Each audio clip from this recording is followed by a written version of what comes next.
The Italian Tubular Cast On is a super neat and stretchy cast on that is almost invisible when used with 1x1 ribbing. It creates a stretchy, seamless edge, especially for projects like hats, socks, and cuffs, where a finished elastic edge is desired. It is ideal for ribbing and brioche stitch, where a smooth, rolled edge is preferred. You will need a length of tail that is approximately 3 times longer than your project is wide, and you will need a needle that is 1 to 2 sizes smaller than your working needle. Here is my working needle. Here is the needle I will use for the cast on. To begin, position your yarn tail as you would for long tail cast on, with the tail over your thumb. Begin with a simple twist. Now you're going to work with these 2 inner yarns. Start by going under the thumb yarn. Bring your needle up the middle, over, under your index finger yarn, under your thumb yarn, and up. And this gives you a knit stitch. You can see there's no purl bump. It's sort of open like a knit stitch. The next stitch will be a purl stitch. Start from outside of your index finger yarn. Go under the index finger yarn. Bring your needle up to the middle. Go over your thumb yarn, under the thumb yarn, under the index finger yarn.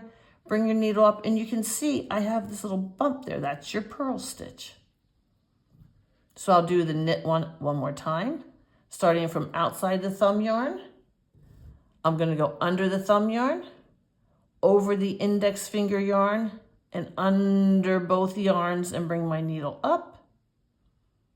And now for the purl stitch, starting from outside of the index finger yarn, under it, bring my needle up to the middle, over and under the thumb yarn, the index finger yarn, and bring it up, and you can see that purl bump. So I'll do some more stitches and show you what your next step is at the end of this.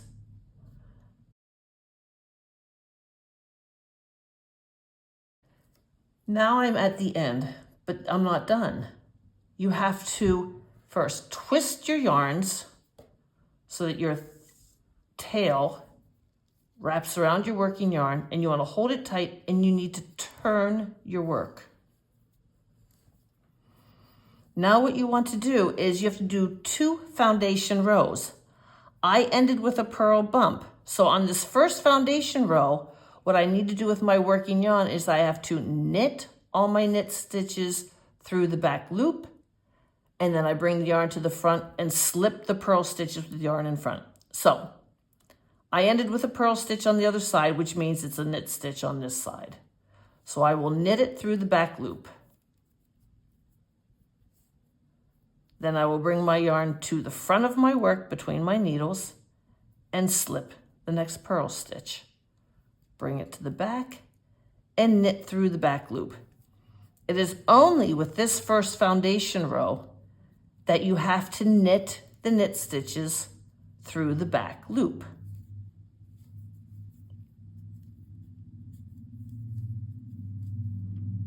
Make sure your yarn is always in the front when you slip the purl stitches.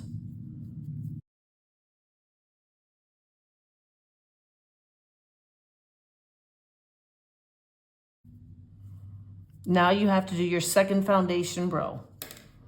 Turn your needles. This time you have a purl stitch starting off, so simply slip that stitch because your yarn is already in the front. Bring it to the back, and this time you want to knit your knit stitches as you regularly would. You do not have to knit them through the back loop. You knit them as if you would normally knit through the front leg of your stitch.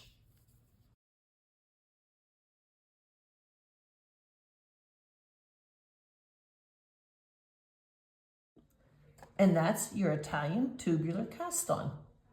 You are ready now to pick up your project needles and continue with your project. As you can see, nice and stretchy.